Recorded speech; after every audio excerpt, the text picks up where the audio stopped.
పెద్దలు, ఈ నియోజకవర్గానికి బాధ్యులుగా ఎన్నికల సమన్వయకర్తగా ఇక్కడికి వచ్చేసి మీ అందరితో పాటు కలిసి ముందుకు నడుస్తున్న గౌరవ టీఆర్ఎస్ పార్టీ రాష్ట్ర కార్యదర్శి, పవర్లూమ్ కార్పొరేషన్ టెక్స్టైల్ కార్పొరేషన్ మాజీ అధ్యక్షులు గూడూరి ప్రవీణ్ గారు, జిల్లా పార్టీ అధ్యక్షులు గౌరవనీయులు ఆగన్న గారు, కరీంనగర్ ఉమ్మడి జిల్లా పరిషత్ మాజీ అధ్యక్షురాలు, మీ అందరికీ సుపరిచితురాలు అక్క శ్రీమతి తుల ఉమ గారు, గౌరవనీయులైన మున్సిపల్ చైర్పర్సన్ సోదరి మాధవి గారు, వేదికపైనున్న గౌరవనీయులు మనోహర్ రెడ్డి గారు, హరిచరణ్ గారు, స్వరూప గారు, ఇంకా తిరుపతి గారు, సెస్ ఉపాధ్యక్షులు, సెస్ డైరెక్టర్లు, మా సోదరులు పేరు పేరున అందరికీ, వేదిక మీద ఉన్న గౌరవనీయులైన మండల పార్టీ అధ్యక్షులు, వేదిక మీద ఉన్న ఎంపీపీలు, జడ్పీటీసీలు, గౌరవనీయులైన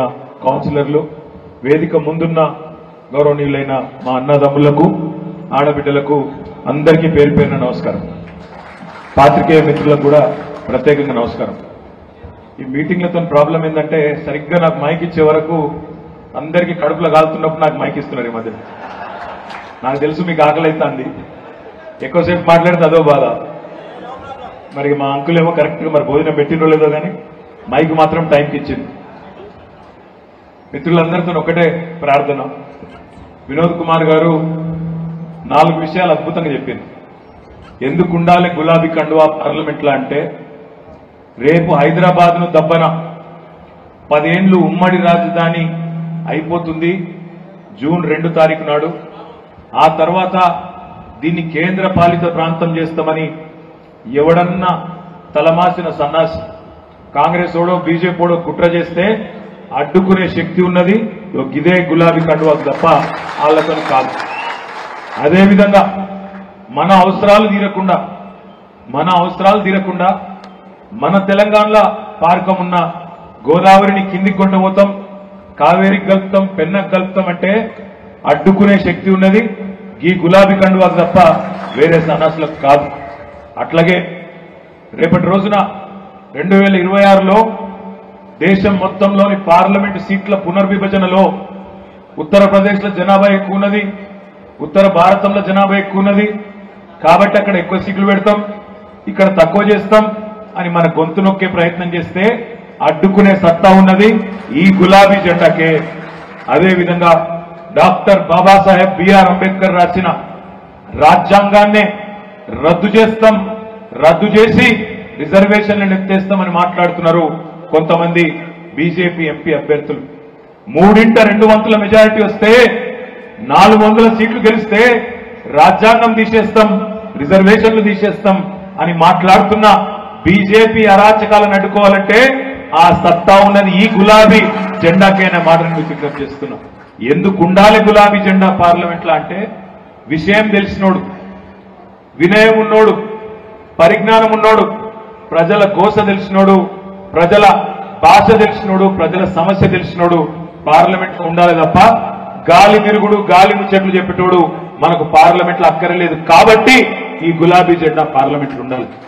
దయచేసి మిమ్మల్ని నేను ప్రార్థించేది ఒకటే, నేను గత నెల రోజులుగా చాలా జిల్లాలు తిరిగినా, ఎక్కడికి పోయినా ఒక్కటే మాట వినబడుతున్నది, తినే పల్లెంలో మన్ను పోసుకున్నాం, ఒక మంచి పాలిచ్చే బర్రెని విడిచిపెట్టి పొడిసే దున్నపోతుని తెచ్చుకున్నాం, చచ్చిపోతున్నాం వీళ్ళతోని అనే మాట ఇయ్యాల ఒక్కరిద్దరు కాదు, రాష్ట్రంలో ప్రతి ఒక్కరు మాట్లాడుతున్నారు. నేను మొన్న సిరిసిల్ల పాత బస్ స్టాండ్కి పోయినా, అక్కడ తమ్ముడు రవి గౌడ్ అని జ్యూస్ సెంటర్ పెట్టిండు. అన్న అక్కడ జ్యూస్ తాగుదూరు అంటే పోయిన నేను పోతే అక్కడ బయట 5-6 లేడీస్ నిలబడ్డారు బస్సు కోసం. ఎక్కడ పోతున్నారమ్మా అని అడిగినా, అన్న మాది గంభీరావుపేట మండలం నర్మాల బస్సు కోసం చూస్తున్నామన్నారు. ఏంటిది ఫ్రీ బస్సేనా అన్న? ఫ్రీ బస్సే అన్న. మంచిగుందా అన్న? ఏ మంచిగా కాలబెట్టిందన్న అని చెప్పి ఆ అమ్మాయి, ఆమె గింత ఎత్తున్న పాప ఉన్నది, ఇగో నా పాప ఉన్నది, నేను బస్సు ఎక్కాలి. ఆ బస్సు ఏమో 40 మంది బస్సే పట్టే బస్సులో 100 మంది ఎక్కుతాను. ఇప్పుడు నేను ఈ పిల్లని ఎడిట్స్ పెట్టాలి, ఈడికెళ్ళి ఆడదాకా ఎత్తుకొని పోవాలంటే నాకు నిలబడుతుంది, నాకే జాగలేదు, సీటు దొరకది. ఏం పాడైందన్నా ఇది, పెట్టకపోయినా బాగుండు కదా అనే మాట ఆడబిడ్డ కూడా మాట్లాడింది. అంటే ఈ మాట నేను ఎందుకు చెప్తున్నా అంటే 100 రోజుల్లో అన్ని చేస్తాం, 100 రోజుల్లో మీకు ఏది కావాలంటే అది చేస్తాం అని అరిచేతిలో వైకుంఠం చూపెట్టి ఆనాడు ఓట్లు వేయించుకున్నాడు ఛోటాబాయ్ రేవంత్ రెడ్డి. బడాబాయ్ ఏమో 2014లో మోసం చేసిండు. 2014లో ఆనాడు బడాబాయ్ వచ్చి ఏం చెప్పిండు? బడేబాయ్ జన్ధన్ ఖాతా తెరుగుండ్రి, ధనా ధనా ధనా ధనా 15 లాख గుద్దురే గుద్దుడు అన్నాడు. నల్లధనం తెస్తా అన్నాడు, గుంజుకొస్తా అన్నాడు, పత్తలేడు. ఇంకెన్ని నరికిండు మోడీ అన్నాడు. 2014లో రైతుల ఆదాయం రెట్టింపు చేస్తా, 2022 కల్లా డబల్ చేస్తా అన్నాడు. రైతుల ఆదాయం డబుల్ కాదు, రైతుల కష్టాలు మాత్రం డబల్ చేసినోడు నరేంద్ర మోడీ. 2 కోట్ల ఉద్యోగాలు ఇస్తా అన్నాడు సంవత్సరానికి 2 కోట్ల ఉద్యోగాలు ఇస్తా పిల్లలకు అన్నాడు. 10 ఏళ్లల్లా 20 కోట్ల ఉద్యోగాలు ఇవ్వాలి. మరి లెక్కకు ఎన్ని ఇచ్చిండో నాకంటే బాగా మీకే ఎరక. బుల్లెట్ రైలు ఉరికిస్తా దేశంలో అన్నాడు. కానీ మనకు మామూలు రైలు దిక్కులేదు. ఇంకా కేసీఆర్ గారు ప్రయత్నం చేస్తే ఇప్పుడు గీడి దాకా వచ్చింది, సిద్దిపేట దాకా వచ్చింది, వినోదన్న తనలాడితే గీడి దాకా వచ్చింది. ఇక బండి సంజయ్ మర్చిపోయిండు, ఆయనకి యాది కూడా లేదు, కనీసం సోయి కూడా లేదు. లేకపోతే ఎప్పుడో అయిపోతుండే. వినోదన్న ఉంటే ఈ పాటికి వేములవాడ మీకెళ్ళి కరీంనగర్ దాకా రైలే ఉంటుండే. మనకు దురదృష్టం ఇట్లాంటి ఎంపీ ఉన్నాడు. బుల్లెట్ రైలు కాదు కదా, మామూలు రైళ్లకే దిక్కులేదు. భారతదేశంలో ఏ ఒక్క కుటుంబానికి కూడా ఇల్లు లేని కుటుంబం లేకుండా చేస్తా అన్నాడు నరేంద్ర మోడీ. అదేవిధంగా ప్రతి ఇంట్లో నల్లా పెడతా అన్నాడు. భారతదేశాన్ని $5 ట్రిలియన్ ఎకానమీ, పెద్ద ఆర్థిక వ్యవస్థగా చేస్తా అని చెప్పిండు. ఇన్ని పనులు, ఇన్ని మాటలు చెప్పిండే ఒక్కటన్నా అయిందా మోడీ గారు? నీకెందుకు ఓటేయాలి అంటే దానికి ఉల్టా మళ్ళా దబాయించుడు, తిట్టుడు. ఒక్కసారి యాద్ చేసుకోండి, బడాబాయ్ బడా మోసం ఏమేం మాటలు మాట్లాడిండో తెలంగాణ గురించి ఒక్కసారి యాద్ చేసుకోండి. ఇదే మోడీ కదా తల్లిని చంపినరు, బిడ్డను వేరు చేసిండ్రు అన్న మాట ఒక్కసారి కాదు 10 సార్లు అన్నాడు. తెలంగాణ పుట్టుకనే అవమానించినోడు నరేంద్ర మోడీ. తల్లిని చంపి బిడ్డను వేరు చేసిండ్రు, ఆంధ్రప్రదేశ్ ను చంపేసిండ్రు అని మాట్లాడినోడు నరేంద్ర మోడీ. ఒకసారి కాదు 10 సార్లు మాట అన్నాడు. ఆ మాట భద్రాచలంలో మన 5 మండలాలను మనను అడగకుండా, కనీసం మన యొక్క ఆలోచన కూడా తెలుసుకోకుండా 5 మండలాలు తీసుకుపోయి ఆనాడు ఆంధ్రలో కలిపినోడు నరేంద్ర మోడీ. 2014లో ఆంధ్రప్రదేశ్ పునర్విభజన చట్టంలో ఇచ్చిన ఒక్క మాట, ఒక్క హామీని నిలబెట్టలేదు నరేంద్ర మోడీ. అది కాజీపేటలో ఉక్కు ఫ్యాక్టరీ కావచ్చు, సిరిసిల్లలో పవర్ లూమ్ క్లస్టర్ కావచ్చు, లేదా బయ్యారంలో ఉక్కు కర్మాగారం కావచ్చు, లేదా కాజీపేటలో కోచ్ ఫ్యాక్టరీ కావచ్చు, లేదా జాతీయ ప్రాజెక్టులకు, మన ప్రాజెక్టులకు జాతీయ హోదా కావచ్చు, లేదా ఇండస్ట్రియల్ పారిశ్రామిక కారిడార్లు కావచ్చు. ఒక్కటంటే ఒక్కటి కూడా ఇయ్యలేదు. ఇయ్యకపోగా ఉన్నే ఎత్తేసిండు. ITIR ఉండే హైదరాబాద్ చుట్టూ, దాన్ని ఎత్తేసిండు. ఎత్తేయడమే కాకుండా ఈ దేశంలోని ప్రజలకు ఈ 10 ఏళ్లలో తీరని ద్రోహం చేసిన వాడు నరేంద్ర మోడీ. ఎట్లా చేసిండు అని మీరు అడగచ్చు, ఏం చేసిండు అని మీరు అడగచ్చు. నేను 2 విషయాలు చెప్తా. ఆనాడు మోడీ గారు అధికారంలోకి వచ్చినాడు 2014లో సిలిండర్ ధర ₹400. ఇవాళ సిలిండర్ ధర ₹1200. ఆనాడు మోడీ గారు అధికారంలోకి వచ్చినాడు. మన భారతదేశంలో మరి మీకు తెలుసు, మన దగ్గర గ్యాసు, పెట్రోల్, డీజిల్ దొరకదు.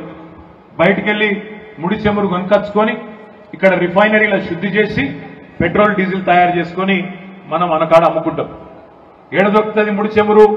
గల్ఫ్ దేశాలలో, దక్షిణ అమెరికా దేశాలలో దొరుకుతుంది. మోడీ అధికారంలోకి వచ్చినాడు 2014లో ముడి చెమురు ఒక డ్రమ్ము, ఒక బ్యారెల్ ధర ఎంత అంటే సరిగ్గా $100. ఇవాళ 10 ఏళ్ల తర్వాత క్రూడ్ ఆయిల్ బ్యారెల్ ధర ఎంత అంటే $16 తగ్గింది, $84లకు వచ్చింది. ఏ ముడి చమురులకెళ్ళైతే పెట్రోల్, డీజిల్ తయారైతుందో దాని ధర తగ్గితే పెట్రోల్, డీజిల్ ధర తగ్గాలన్నా పెరగాలన్నా? తగ్గాలి. మరి తగ్గిందా పెరిగిందా? ₹60 డీజిల్ 105 అయింది, ₹70 పెట్రోల్ 110 అయింది. దాంతో అన్ని పిరమైంది. ఈడికెళ్ళి వేములవాడకెళ్ళి హైదరాబాద్ పోవాలి. బస్ కిరాయిలు, డీజిల్ ధర పెరిగితే బస్ కిరాయిలు పెరుగుతాయా తగ్గుతాయా? పెరుగుతాయి. కూరగాయల ధరలు పెరుగుతాయా తగ్గుతాయా?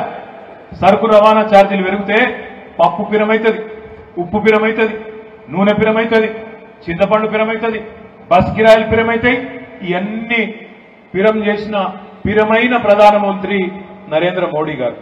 ప్రియమైన ప్రధానమంత్రి కాదు, పిరమైన ప్రధానమంత్రి నరేంద్ర మోడీ. మనని సావగొట్టినోడు నరేంద్ర మోడీ. ఏం చేసిండు మరి? ఎట్లయింది 60 రూపాయలు 105, 70 రూపాయలు 110 అంటే అందులో రాష్ట్రాలకు వాటా ఇయ్యడు. పెంచిన దానిలో వాటా ఇయ్యద్దు రాష్ట్రాలకు. ఎందుకంటే పన్నుల రూపంలో పెడితేనేమో రాష్ట్రాలకు కూడా కొంత వాటా ఇయ్యాలి. అందుకే ఏం చేసిండు? సెస్సులు వేసిండు. సెస్సులు, సుంకాలు, ప్రత్యేక సుంకం. ఆ సుంకం ఏమనేసిండు? మేము జాతీయ రహదారుల నిర్మాణం కోసం ప్రత్యేక సుంకం వేస్తున్నామని చెప్పి ఈ 10 ఏళ్లలో మనందరి ముక్కు విండి ఎవరెవరైతే బండ్లు నడుపుతారో, ఎవరెవరైతే ఆటోలు నడుపుతారో, ఎవరెవరైతే ట్రాక్టర్లు నడుపుతారో, టాక్సీలు నడుపుతారో, కార్లు నడుపుతారో, లారీలు నడుపుతారో అందరి ముక్కు విండి ఈ 10 ఏళ్లలో 30 లక్షల కోట్ల రూపాయలు వసూలు చేసినోడు నరేంద్ర మోడీ. ఆ 30 లక్షల కోట్లల్లో అంటే జాతీయ రహదారులు వేస్తా అని చెప్తాడు. వీడికెళ్ళి మీరు వేములవాడకెళ్ళి హైదరాబాద్ పోవాలంటే మీకు 2 మార్గాలు. ఒకటి సిరిసిల్ల సిద్దిపేట మీదకి వెళ్ళిపోవచ్చు, లేదా కామారెడ్డి మీదకి వెళ్ళి జాతీయ రహదారి మీదకి వెళ్ళిపోవచ్చు. కామారెడ్డి మీదకి వెళ్ళిపోతే 2 దగ్గరలో టోల్ కట్టాలి. కట్టాలనా లేదా? ఎంత కట్టాలి? రాను ఓను కలిపి 360 రూపాయలు కట్టాలి. సిరిసిల్ల సిద్దిపేట మీదకి వెళ్ళిపోతే ఇది రాష్ట్ర రహదారి, స్టేట్ హైవే. దీని మీద కూడా టోల్ కట్టాలి. రాను ఓను కలిపి 150 రూపాయలు కట్టాలి. మరి నువ్వు సుంకాలేసి వసూలు చేసి జాతీయ రహదారుల కోసమే తీసుకుంటున్న పైసలు అని చెప్పిన పైసలేవయ్యా మోడీ గారు?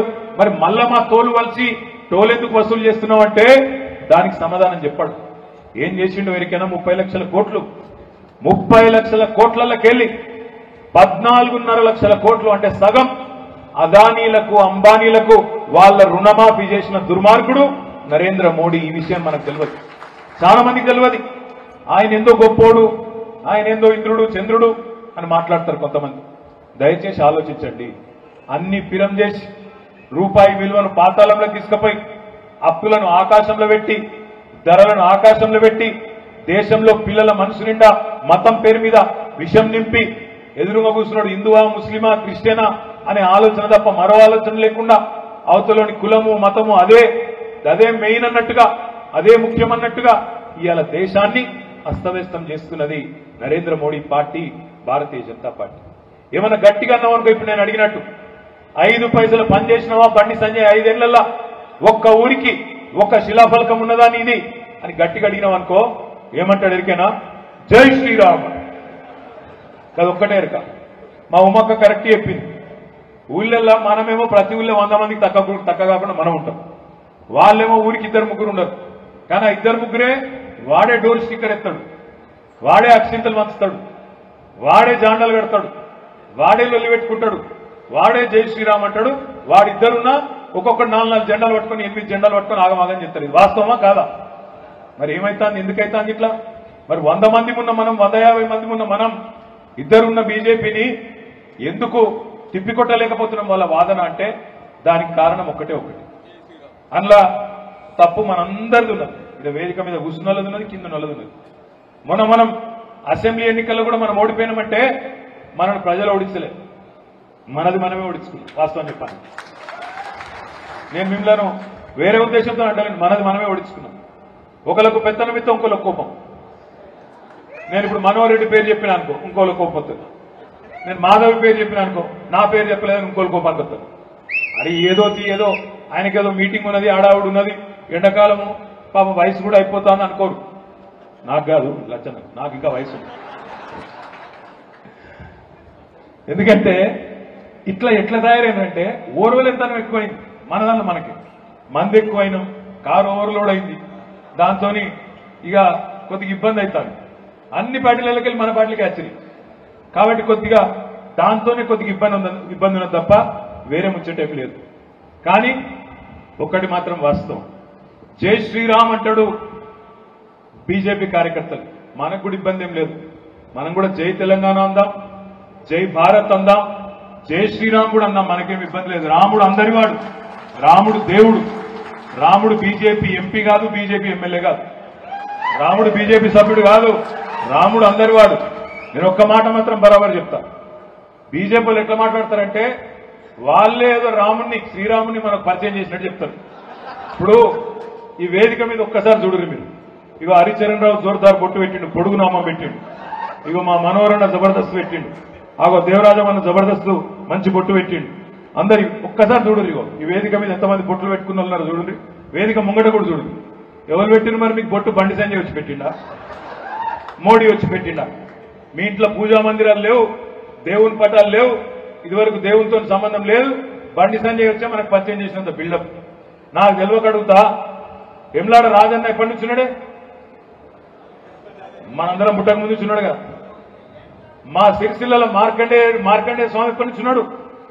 మాకు కూడా తెలియదు, నాకు తెలియదు, మా ప్రవీణ తెలియదు ఎప్పటి నుంచో ఉన్నాడు. కొండగట్టు అంజన్ ఎప్పటి నుంచి ఉన్నాడు? ఇల్లందకుంటల రామాలయం ఎప్పటి నుంచి ఉంది? బీజేపీ పుట్టింది ఎప్పుడు? 1980. అంటే వీళ్ళ పార్టీ పుట్టక ముందే వందల వేల లక్షల సంవత్సరాల నుంచే దేవుడు ఉన్నాడు. రేపు బీజేపీ ఓడిపోయినాక, బీజేపీ చచ్చిపోయినాక కూడా దేవుడు బరాబర్ ఉంటాడు. దేవుడు ఎక్కడి గోడు. వీళ్ళు బతికిస్తున్నదేం లేదు. దేవుడు కూడా రాముడు మంచోడు. రాముడి పేరులోనే మర్యాద రాముడు అంటారు. మర్యాద రాముడిని ఏమంటాడు? ఒకటే చెప్తాడు, లంగలకు దొంగలకు ఓటేయొద్దని చెప్తాడు. అర్థమైందా? పనికి మాలినలకు ఓటేయొద్దు. ఓటేసి గెలిపిస్తే రాజధర్మం నిర్వహించకుండా ఏ పదవిలోనైతే నిన్ను కూర్చోబెట్టినరో ఆ పదవికి న్యాయం చేయకుండా గాలి మాటలు గాలి తిరుగుడు తిరిగే సన్నాసులకు ఓట్లేయొద్దని చెప్పి శ్రీరాముడు కూడా చెప్తాడు. మనం ఆగం కావద్దు. ఇవాళ నేను మీ అందరినీ ప్రార్థించేది ఒకటే, 5 ఏళ్లు ఎంపీగా పనిచేసిండు వినోద్ కుమార్. 2014 నుంచి 19 దాకా, 19 నుంచి 24 దాకా బండి సంజయ్ కుమార్ గారు.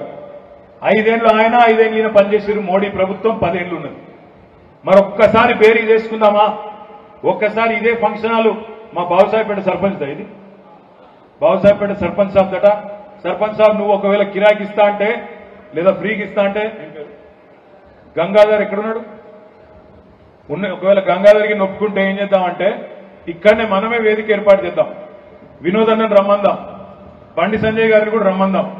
వాళ్ళు ఇటు కూర్చొని మనం ఇటు కూర్చొని 5 ఏళ్ళు ఆయన ఏం చేసిండో అడుగుదాం, 5 ఏళ్ళు ఈయన ఏం చేసిండో చర్చ పెడదాం. ఎవరు కరెక్ట్ కరీంనగర్ కో తేల్చుకుందామనే మాట నేను విజ్ఞప్తి చేస్తాను. 5 ఏళ్ళు ఒక్క రూపాయి పనిచేయలేదు, ఒక్క మండలానికి రాలే, ఒక్క ఊరికి రాలే, ఒక్క శిలాపలకం వేయలే.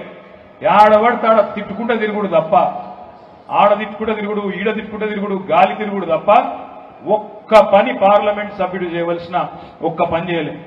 జిల్లా పరిషత్ పోడు, మండల పరిషత్కు రాడు, మున్సిపల్ మీటింగ్ పోడు, పోనీ పార్లమెంట్ కన్నా పోతాడంటే పార్లమెంట్ కూడా పోడు. యాడున్నవా అంటే మసీదులు తవ్వుదాం, శివం వెళ్తే మాది, శివం వెళ్తే మీది. ఇదే పిచ్చి మాటలు తప్ప మళ్ళీ ఇంకేమైనా గట్టిగానే అనుకో, అన్నా ఏం వారం అన్నా గంతే. మనకు తెలిసింది గంతే. మనకు ఇంకో మాట తెలియదు, ఇంకో ముచ్చట తెలియదు, ప్రజల కష్టం తెలియదు, గోదావరి జలాలు తెలియదు, రాజ్యాంగం గురించి తెలియదు, ఏమీ తెలియదు. కానీ మళ్ళా ఓట్లేయాలి, ఓట్లు గుద్దాలి. ఎందుకు? జై శ్రీరామ్. నేను ఒకటి అడుగుతున్నా, మనం కట్టలేదు ఆ గుడి? యాదగిరి లక్ష్మీనరసింహస్వామి గుడి మనం కట్టలే? జోర్దార్ కట్టలే? వేములవాడ గుడి చెరువు బాగా చేసుకోలేదా? బ్రహ్మాండంగా చేసుకోలేదా? మరి బండి సంజయ్ గారు చెప్తారు దేశం కోసం ధర్మం కోసం అని. నేను అడుగుతున్నా, సంజయ్ గారు కొండగట్టు అంజన్నకు ₹1 తెచ్చినవా? వేములవాడ రాజన్నకు ₹1 తెచ్చినవా? నీ మోడీ దగ్గర మా ఇల్లు అందకుంట రామాలయానికి ₹1 ఇచ్చినవా? లేదా సిరిసిల్ల మార్కండేయుల వారికి ₹1 ఇచ్చినవా? ఎక్కడిది మరి నీ ధర్మం? దేశం కోసం ధర్మం కోసం అనేది డైలాగుల కోసం, ఓట్ల కోసం దంచుడు కాదు. డైలాగులు ఎన్నడన్నా ₹1 పని చేస్తే చెప్పు, ఈ పని చేసినా కాబట్టి నాకు ఓటేయండి అని చెప్పు. నేను మిమ్మల్ని అందరినీ ప్రార్థించేది ఒకటే ఒకటి. మీరు అనుకోవచ్చు ఎందుకు మొత్తం బీజేపీ గురించి మాట్లాడుతున్నారు. నాకు తెలిసినంత కాడికైతే కాంగ్రెస్ తో మనకు పోటీ లేదు. కరీంనగర్ పార్లమెంట్ లో ఉన్న పోటీ అంతా బీజేపీతోనే ఉన్నది. ఎందుకంటున్నా ఇరికేనాది? దాని పాపం ఎవరో తీసుకొచ్చారు నిన్న కరీంనగర్ ఎంపీ అభ్యర్థి కాంగ్రెస్ వాళ్ళు. నేను అమ్మతోడు చెప్తున్నా, ఆయన తీసుకొచ్చి కాంగ్రెస్ కండువా వేయకుండా మీరు తిప్పాపూర్ చౌరస్తాలు నిలబెట్టు. ఎవడన్నా ఒకటి గుర్తుపడుతున్నావు 2 గంటలను నేను కూడా చూస్తా. ఎవడు గుర్తుపట్టాడు? ఆయన ఎవడో ఎవరికి తెలియదు. నాకు తెలిసి కాంగ్రెస్ కార్యకర్తలు కూడా గుర్తుపట్టారు, కాంగ్రెస్ కార్యకర్తలు కూడా గుర్తుపట్టారు. తిప్పాపురం చౌరస్తాలు నిల్చుంటే ఏమనుకుంటుంటే ఎవడో బస్ కోసం ఎదురు చూసుకుని ఏమనుకుంటుంటారు అంతే తప్ప గాయనట క్యాండిడేట్ అట. ఏమన్నా సిగ్గుండాలి కాంగ్రెస్ వాళ్ళకి అంటే గింత మ్యాచ్ ఫిక్సింగ్, గింత అన్యాయమా? అసలు నిజంగా చెప్పాలంటే ఇక్కడ కరీంనగర్ పార్లమెంటుకు మాజీ మంత్రి జీవన్ రెడ్డి గారికి బాగా ఇష్టం ఉండే పోటీ చేయాలి. మనందరికి తెలుసు జీవన్ అన్న మంచోడు, జీవన్ అన్న అంటే ఏరియాలో కూడా మంచిగానే తెలుసు. ప్రవీణ్ రెడ్డికి ఇంట్రెస్ట్ ఉండే, మాజీ ఎమ్మెల్యే హుస్నాబాద్. వాళ్ళిద్దరు కొద్దిగా మంచి పోటీదారులు అయితే నిజంగా చెప్పాలంటే వాళ్ళిద్దరు వస్తే కొద్దిగా పోటీ గట్టిగా రసవత్తరంగా ఉంటుండే. కానీ మ్యాచ్ ఫిక్సింగ్ లో భాగంగా రేవంత్ రెడ్డి గారు బండి సంజయ్ గారు బదులుకొని ఏమనుకున్నారు ఎరికేనా, అరే గట్టోళ్ళని పెడితే ఆయన బీఆర్ఎస్ గెలిచిపోతుందా, సప్పుడేగా ఒక డమ్మి గాని డఫర్ గాని పెడదామని చెప్పి ఎవడో ఊరు పేరు ముక్కు ముఖం తెలవడం తీసుకొచ్చి ఇలా కరీంనగర్ పార్లమెంట్ లో కాంగ్రెస్ బీఫారం ఇచ్చింది. నేనైతే మీ అందరికి చేసే విజ్ఞప్తి ఒకటే, వాళ్ళ కుట్రలు వాళ్ళ ఎత్తుగడలు వాళ్ళకు ఉండొచ్చు, మీరు మాత్రం వేములవాడలో పోయినసారి జరిగిన తప్పు దయచేసి ఈసారి జరగనీయకుండ్రి. మొన్న పోయినసారి కూడా నేను చిలికకు చెప్పినట్టు చెప్పిన, ప్రతి మండలంకి వచ్చిన కేసీఆర్ గారు వచ్చిండ్రు, మీకు దండం పెట్టి చెప్పిండ్రు. ఏం చెప్పిండ్రు? మంది మాట నమ్మి, తెలుసు కదా మీకు, నేను చెప్పా గట్లే అయిందా? ఇప్పుడు మంచిగా పాలిచ్చే బర్రెను విడిచిపెట్టి పొడిచే దున్నపోతుంది తెచ్చుకున్నాం. 100 రోజులలో అన్నీ అయిపోతాయి. డిసెంబర్ 9కి రుణమాఫీ రాగానే ఎంబడే సంతకం పెడతా అన్నాడు.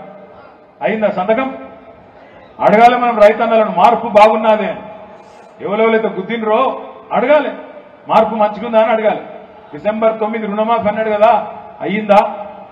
ఏం చేసిండి ముఖ్యమంత్రి? గత 145 రోజులు రెండే పనులు చేస్తుండు. ఒకటి చిల్లర మాటలు, రెండోది ఉద్దర పనులు. చిల్లర మాటలు, ఉద్దర పనులు. తెల్లారు లేస్తే పనికి మాలిన మాటలు. సెక్రటేరియట్ పోతాడు,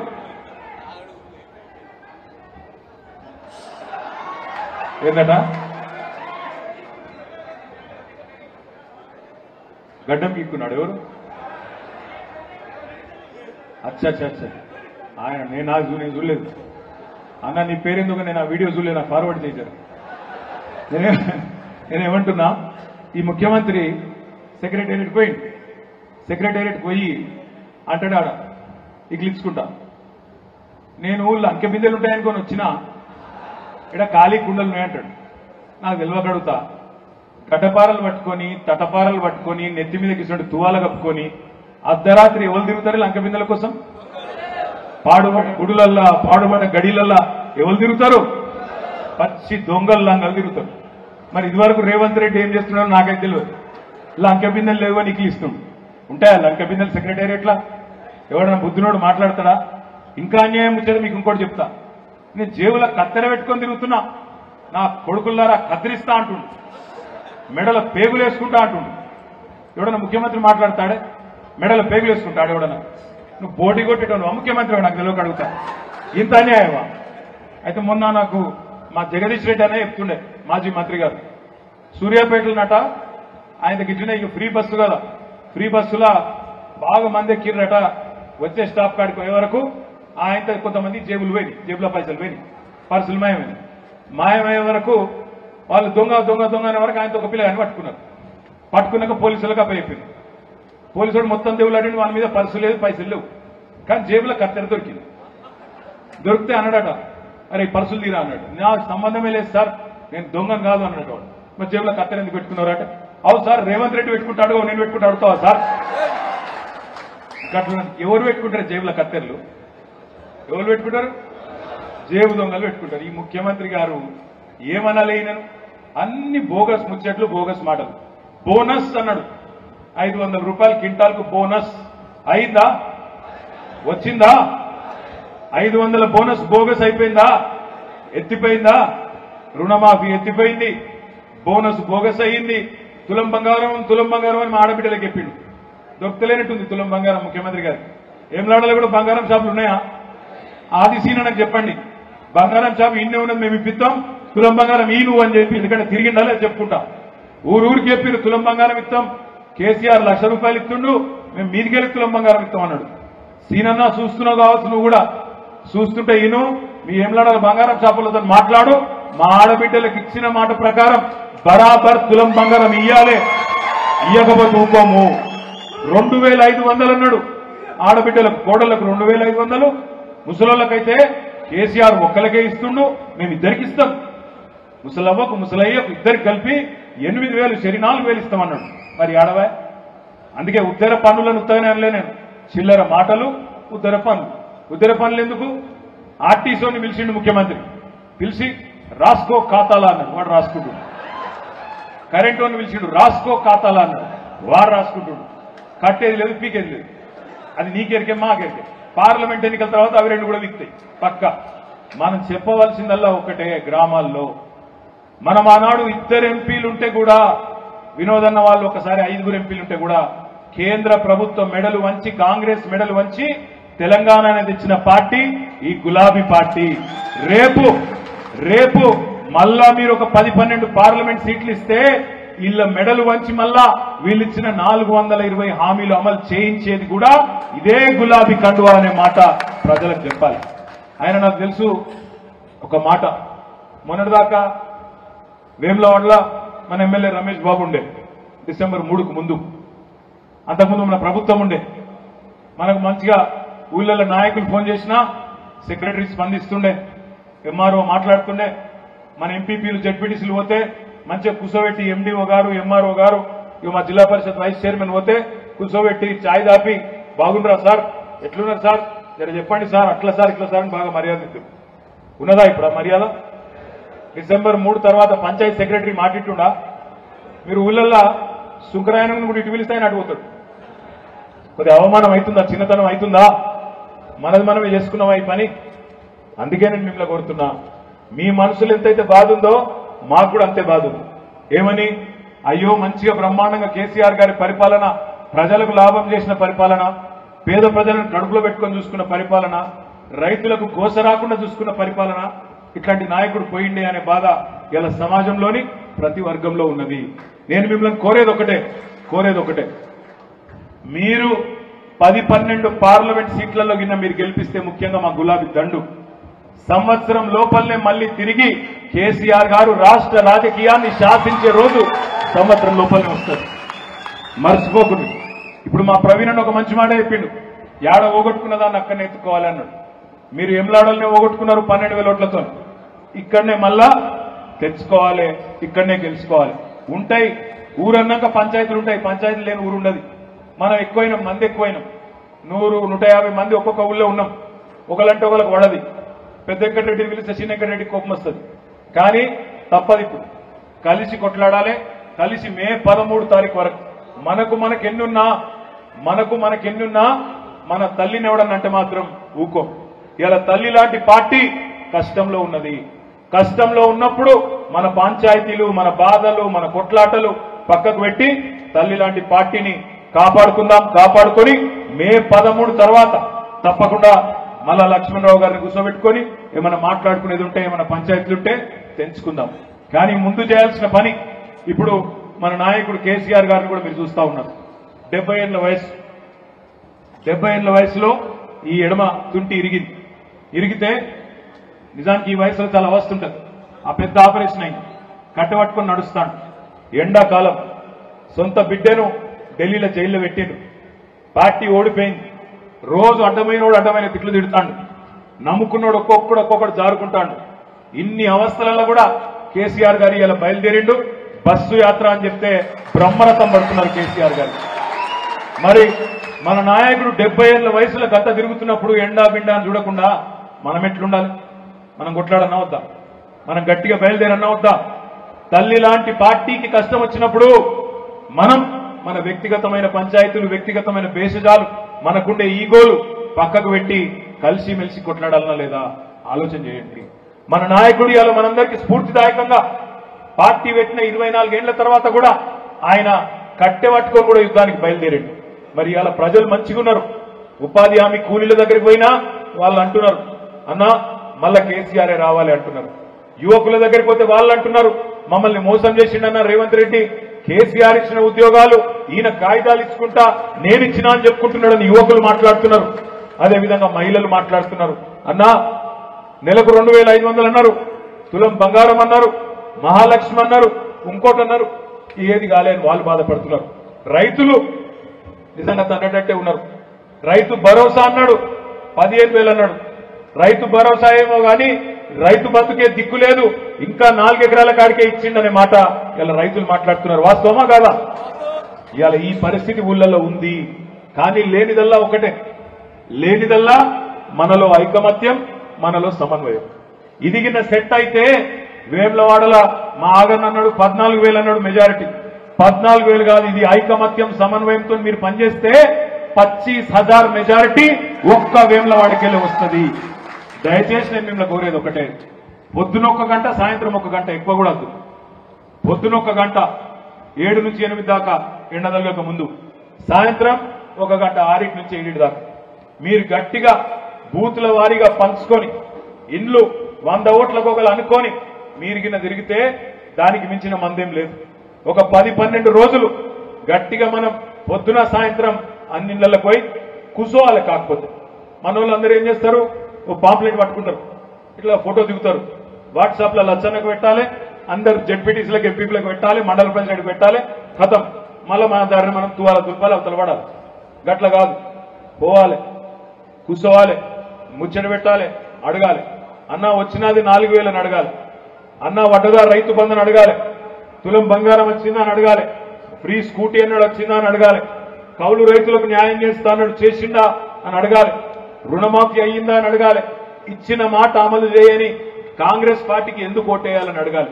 అట్లాగే మతం పేరిట చిచ్చు పెడుతున్న బీజేపీకి, మన పిల్లల నెత్తులు ఖరాబ్ చేస్తున్న బీజేపీకి, 5 ఏళ్లు ఏం పనిచేయని ఎంపీకి ఎందుకు ఓటేయాలి అని చర్చ పెట్టాలి. దేవుడి పేరు మీద రాజకీయం చేస్తున్న బీజేపీకి బుద్ధి చెప్పాలని చెప్పాలి. నాకు తెలుసు మీకు ఇంకా కొన్ని బాధలు కూడా ఉన్నాయి. నాకు నిన్నగాక మొన్న అర్ధరాత్రి 12:30కు 12:40కి మన కోనరావుపేట మాజీ సర్పంచ్ గారి భర్త సంతోష్ ఫోన్ చేసిండు, పోకల సంతోష్ ఫోన్ చేసి, అన్న నన్ను పోలీసు వాళ్ళు పట్టుకొచ్చిరని ఫోన్ చేసిండు. నేను పరిశాన్ అయితే, ఈ టైంలో ఎందుకు పోయినావు తమ్మి నువ్వు అని. ఏం చేసినావు అన్నా, నేను ఏం చేయలేదన్నా, మాట్లాడేది ఉన్నది రా అన్నాడు. పోయినా 2 గంటల కూర్చోబెట్టిండు, ఇక ఆఖరికి నీకు చేస్తున్నా అన్నాడు. అంటే నేను నువ్వు ఆగు అని చెప్పి వెంటనే ఎస్పీ గారికి ఫోన్ చేసిన, నిద్ర లేపి ఆయన డిఎస్పీకి మాట్లాడాడు. మళ్ళా 10 నిమిషాలకు మళ్ళా సంతోష్ ఫోన్ చేసిండు, అన్న ఇంకా ఇడిచి పెట్టలేదని. నేను వండుకునే వరకు దగ్గర 1 గంటన్నర అయింది. కానీ అర్ధరాత్రైనా అపరాత్రైనా వేములవాడ నుంచి ఏ సామాన్య కార్యకర్త అయినా సరే, మీకు నేనున్నా, లచ్చన్నున్నాడు, వేదిక మీద కూర్చున్న నాయకులందరం ఉన్నాం. మిమ్మల్ని ఎవడు వేధించినా, ఎవడైనా సరే మీ మీద చెయ్యి వేసినా, కేసు పెట్టినా, మీ మీద ఈగ వాలినా తప్పకుండా చూసుకునే జిమ్మెదారి మాది, భయపడకండి. కానీ కుక్క కాటుకు చెప్పు దెబ్బ అంటే ఏందో ఎరికేనా? ఇటువంటి వాళ్ళందరికీ తోకాడిస్తున్న అధికారులు, అధికార పార్టీకి తొత్తులుగా వ్యవహరిస్తున్న పోలీసులు, వీళ్ళందరికీ తిరుగులేని సమాధానం ఒకటే ఒకటి. పార్లమెంట్ లో మళ్ళా ప్రజాశక్తి మనకు అనుకూలంగా ఉన్నదని చూపెడితే రేపు తెల్లారి నుంచి ఏ ఎస్ఐ మీ దగ్గరికి రాడు, ఏ ఎంఆర్ఓ మీ దగ్గరికి రాడు, రేపు ఎంపీగా వినోద్ కుమారే ఉంటాడు. కాబట్టి ప్రోటోకాల్ సమస్య కూడా లేకుండా ఇక్కడ ఎవరికి ఏ కష్టం వచ్చినా ఒక దిక్కు నేను, ఒక దిక్కు వినోద్ అన్న, ఇంకో దిక్కు లచ్చన్న, మేమందరం కూడా మీ దగ్గరికి వచ్చి ఉంటాం. దయచేసి నేను మిమ్మల్ని కోరేది ఒకటే, ఒకసారి పాలు ఉలికిపోయిన తర్వాత బాధపడితే లాభం లేదు. ఇప్పుడు మొన్న లచ్చన్న గెలిస్తే ఈ బాధ ఉండకుంటుండే, ఇప్పుడు అయిపోయింది. మరి ఇప్పుడు పార్లమెంట్ ఎలక్షన్ వచ్చింది, మళ్ళా గదే పాత పంచాయతీలు, గవే పాత పగలు, గవే మళ్ళీ నన్ను విలువలేదు, నిన్ను పిలిచిండ్రు, నాకు పెత్తనం ఇయ్యలేదు, నీకు పెత్తనం ఇచ్చిర్రు, ఆయనకు పేరు వస్తుంది, నాకు రాదు, అవి తీసేయండి మనుషులకెళ్ళి. ఈసారి మాత్రం మన తల్లి లాంటి పార్టీకే కష్టం వచ్చింది. మనం ఒక తల్లికి 4 కొడుకులు ఉన్నప్పుడు పంచాయతీలన్నీ పక్కకు వెళ్ళేట్లయితే కొట్లాడతారో, తల్లికి కష్టం వచ్చినప్పుడు అదే పద్ధతుల్లో ఇవాళ మనందరం కూడా ఎక్కడి వాళ్ళం అక్కడ సర్వశక్తులు ఒడ్డి కొట్లాడాల్సిన టైం వచ్చింది. ఊరూరికి ఇంటింటికి పోయి గట్టిగా కొట్లాడదాం, గట్టిగా పోరాటం చేద్దాం, చెబుదాం పెద్దలకు. గోదావరి నీళ్లలో జరిగే కుట్రనడ్డుకోవాలంటే గులాబీ జెండా ఉండాలి. హైదరాబాద్ కేంద్ర పాలిత ప్రాంతం కావద్దంటే గులాబీ జెండా ఉండాలి. రేపు డీలిమిటేషన్ లో మనకు అన్యాయం జరగద్దంటే ఈ గులాబీ జెండా ఉండాలి, ఈ గులాబీ కండువా ఉండాలి అనే మాట చెప్పాలి. ఎందుకు ఉండాలి బీఆర్ఎస్ వాళ్ళు పార్లమెంట్ లో అంటే గిందుకు ఉండాలి అని చెప్పాలి. అన్నింటికి మించి మళ్ళొక్కసారి నేను చెప్తున్నా, మీరు 10-12 ఎంపీ సీట్లు గెలిపించి మాకు అప్పచెప్పండి. సంవత్సరం లోపలనే కేసీఆర్ గారు తిరిగి రాష్ట్ర రాజకీయాన్ని శాసించే పరిస్థితి వస్తుంది. మళ్ళా మనందరం తలెత్తుకొని మళ్ళా ఊళ్ళలో తిరిగే పరిస్థితి వస్తుంది.